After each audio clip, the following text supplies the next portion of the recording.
Assalamualaikum warahmatullahi wabarakatuh. Perkenalkan, nama saya Adela Tamara Putri, NIM 141-2099 dari kelas analisis produktivitas kelas T. Di sini saya akan mempresentasikan hasil dari tugas saya, tugas ITS yang bertema model pengukuran produktivitas dengan pendekatan Mundell. Yang pertama adalah latar belakang. Produktivitas merupakan indikator penting dalam menilai kinerja perusahaan karena mencerminkan kemampuan dalam memanfaatkan sumber daya secara efisien untuk menghasilkan output. Dalam menghadapi persaingan industri yang semakin ketat, perusahaan dituntut untuk terus meningkatkan produktivitas agar tetap kompetitif. Oleh karena itu, diperlukan metode pengukuran yang tepat untuk mengevaluasi kinerja tersebut. Salah satu metode yang dapat digunakan adalah metode Mundell yang mengukur produktivitas dengan membandingkan antara input dan output dalam periode tertentu.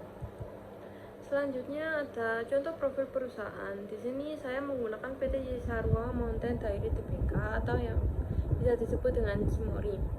Perusahaan yang digunakan dalam studi ini adalah PT Cisarua Mountain Dairy Tbk yang bergerak di bidang industri makanan dan minuman, khususnya produk olahan susu.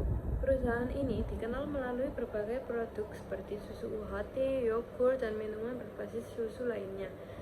Proses produksinya melibatkan pengolahan bahan baku susu segar hingga menjadi produk siap konsumsi yang didistribusikan ke berbagai wilayah.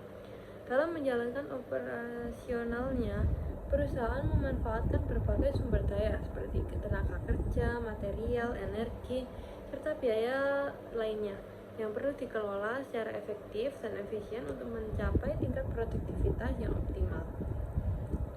Selanjutnya ada perhitungan produktivitas parsial menggunakan rumus seperti berikut, yaitu produktivitas material. Rumusnya adalah output dibagi input material, sedangkan untuk produktivitas energi yaitu output dibagi input energi. Dan ada lagi produktivitas lain-lain, yaitu rumusnya output dibagi input biaya lain-lain. Selanjutnya ada perhitungan produktivitas parsial. Contoh pengukuran produktivitas parsial berdasarkan pendekatan rasio output atau input. PT Cisarua Mountain Dairy Tbk memiliki data output dan input seperti diuraikan pada tabel berikut, yaitu kita mempunyai total outputnya ada 12.000. Lalu untuk input tenaga kerja 2.400, input material 1.600, input modal 1.000, input energi 800, input lain-lain 750, yang bertotalkan input tersebut adalah 6.550. Untuk selanjutnya pada tabel di sampingnya itu adalah menggunakan rumus dari perhitungan produktivitas parsial pada halaman sebelumnya, yaitu untuk produktivitas tenaga kerja 12.000 dibagi 2.400, hasilnya adalah 5. Selanjutnya produktivitas material yaitu 12.000 dibagi 1.600, hasilnya 8. Produktivitas modal 12.000 dibagi 1.000, hasilnya 12. Lalu untuk produktivitas energi yaitu 12.000 dibagi 800 sama dengan 15. Selanjutnya yang terakhir adalah produktivitas lain-lain.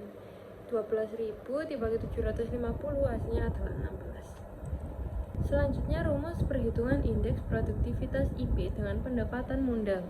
Marvin E. Mundell tahun 1978 memperkenalkan penggunaan angka indeks produktivitas pada tingkat perusahaan berdasarkan dua bentuk ukuran, yaitu seperti pada gambar berikut.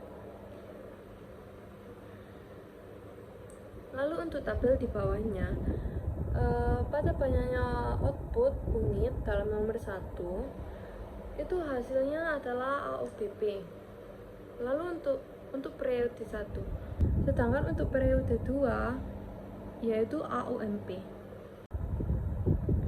Selanjutnya seperti pada contoh, ini menggunakan IP tenaga kerja, yaitu dalam kurung AOMP dibagi RIMP tutup kurung, lalu dibagi dalam kurung AOBP dibagi RIBP tutup kurung dikali 100. Seperti angkanya yaitu 14.000 dibagi 4.000, lalu dibagi 11.000 dibagi 2.500 dikali 100, dan hasilnya adalah 80. Begitu juga seterusnya.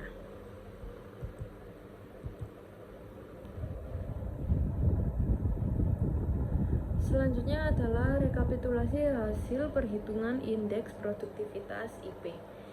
Di sini periode 1 yaitu periode dasarnya nilainya semua adalah 100, sedangkan periode 2 yaitu periode yang diukur seperti pada rumus sebelumnya yang hasilnya dimana IP tenaga kerja hasilnya 80, untuk IP ongkos tenaga kerja langsung hasilnya 114, IP penyusutan modal 96, IP nilai buku modal 91, IP ongkos total langsung 100, IP ongkos total keseluruhan 116, IP energi yang digunakan 85, IP material yang digunakan 96.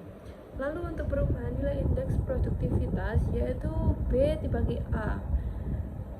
Seperti pada contoh IP tenaga kerja yaitu 80 dibagi 100 hasilnya adalah min 20. Begitupun seterusnya. Kesimpulannya, untuk contoh pada nomor 2 yaitu IP tenaga kerja yang dimana perubahan IP-nya yaitu min 20 yang menyimpulkan bahwa penurunan IP sebesar 20. Begitupun seterusnya.